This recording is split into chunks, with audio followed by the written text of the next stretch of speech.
Nous méditons ce matin dans le livre d'Ésaïe, chapitre 51, verset 7, en disant la parole. Écoutez-moi, vous qui connaissez la parole, sinon vous qui connaissez la justice, peuple qui a ma loi dans ton cœur. Ne craignez pas l'opprobre des hommes et ne tremblez pas devant l'œuvre, ne tremblez pas devant leur outrage, car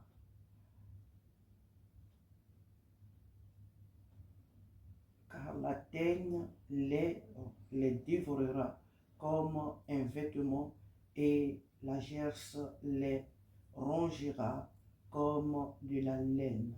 Mais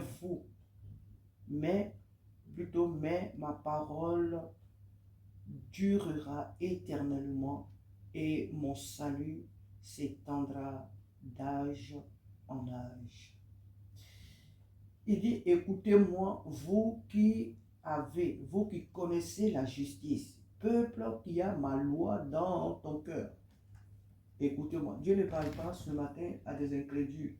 Il ne parle pas ce matin aux personnes qui ne le connaissent pas, aux personnes qui ne l'ont jamais rencontré, qui n'ont jamais entendu parler de lui, aux personnes qui lui sont mais vraiment inconnues. Non, Dieu parle ce matin à toi et à moi. Pourquoi? Parce qu'il sait que nous le connaissons. Parce qu'il sait que nous avons sa parole dans notre cœur, dans nos cœurs, depuis bien des années, depuis notre tendre enfance, nous l'avons rencontré. Et Dieu sait que nous l'aimons et que nous le craignons. Voilà pourquoi ce matin, il dit, écoutez-moi, écoutez-moi. Pas seulement de m'entendre, mais de m'écouter. Quand on parle de l'écoute, l'écoute est aussi accompagnée de l'obéissance. L'écoute est accompagnée de l'obéissance. Donc, quand il dit écoutez-moi, ça veut dire que nous devons immédiatement nous soumettre à sa parole, nous devons obéir, nous devons nous conformer à cette parole. Il dit écoutez-moi. Écoutez-moi parce qu'il a des choses à nous dire. Écoutez-moi parce qu'il a des choses à nous enseigner. Il dit vous, écoutez-moi, vous qui connaissez la justice. La justice ici, nous savons que c'est vrai que la justice existe dans ce monde, mais la justice, c'est la personne du Saint-Esprit. C'est la personne, vous qui connaissez Jésus-Christ, on peut mettre à la place du mot justice. Vous qui connaissez, vous qui avez, plutôt vous qui connaissez Jésus-Christ, peuple qui a ma loi dans ton cœur. La loi de Dieu, nous savons aussi ce que c'est. Nous avons les 10 commandements, nous savons ce que Dieu nous a donné comme précepte. Dans Exode, nous avons la loi de Dieu dans notre cœur.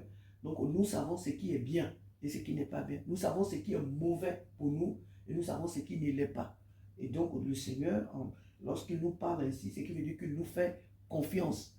Il s'identifie à nous, il nous identifie à lui. Il se voit en nous. Quand Dieu nous regarde, il voit sa personne. Et donc nous portons en lui sa loi. Et quand il nous parle ainsi, Dieu nous dit, ne craignez pas l'opprobre des hommes. Ne craignez pas l'opprobre des hommes et ne tremblez pas devant leur outrage. Devant leur outrage. Beaucoup de choses se font autour de nous par des hommes. Le monde qui ne connaît pas Dieu, et même ceux qui font semblant de dire qu'ils connaissent Dieu, mais qui persécutent leurs propres frères en Christ. Et la véritable persécution aujourd'hui, elle est même dans l'église. Lorsqu'un frère fait quelque chose, c'est nous tous qui nous ruons sur lui, c'est nous tous qui nous abattons sur lui. Ah, tel pasteur a fait ça, ah, tel frère a fait ça, telle soeur a fait ça. C'est l'église qui est la première à lancer même des pierres. C'est l'église qui persécute aujourd'hui plus ses membres. Et donc le Seigneur nous dit qu'il n'est pas craindre. Et ce mot-là, moi ce matin, il m'importe, il m'intéresse beaucoup. Et je voudrais que cela soit aussi ta part, parce que la crainte, aujourd'hui, au lieu de craindre Dieu, ce sont des situations que nous craignons. Au lieu de craindre le Créateur, celui qui a fait le ciel et la terre, c'est des situations autour de nous que, ah, le monde est comme ça, ah, la France est comme ça, ah, nos nations sont comme ça, ah, nos gouvernements sont comme ça, ah, mon travail est comme ça, ah, ma famille est comme ça, ma femme est comme ça, mon mari est comme ça, mes enfants sont comme ça, mes collègues, mes voisins. On se plaint de tout, des situations. Et on a peur On a peur de l'avenir. Mais qu'est-ce que je vais devenir? Mais qu'est-ce que je vais faire plus tard? Or, nous croyons, nous ne nous imaginons même pas que celui qui a fait le monde là, tout ce qui est en train de se passer en 7 ans, il a fait. Ce même Dieu là, qui a créé le ciel et la terre, le contrôle de tout. Il sait tout. Il contrôle tout. Il n'y a pas une situation qui est tellement dégradée sur cette terre-là que Dieu il est tellement fatigué qu'il ne peut plus agir, qu'il ne peut plus rien faire. Dieu, il en a marre. Il en a marre du monde. Oh, il n'a qu'à s'entretuer. Oh, il n'a qu'à faire. Dieu contrôle l'univers. Dieu contrôle le ciel et la terre. Dieu contrôle chaque événement sur cette terre. Il n'y a pas une situation qui arrive dans une nation sans que Dieu lui-même n'en soit au courant, sans que Dieu même ne sache rien du tout, sans que Dieu n'ait eu une solution de faire sortir cette nation-là de la situation qu'elle traverse.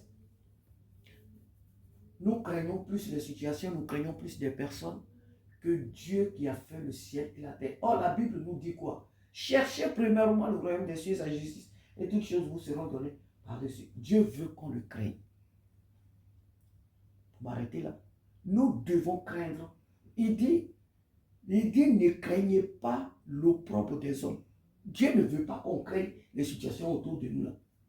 Dieu ne veut pas qu'on craigne pour notre devenir. Il nous le dit dans Matthieu.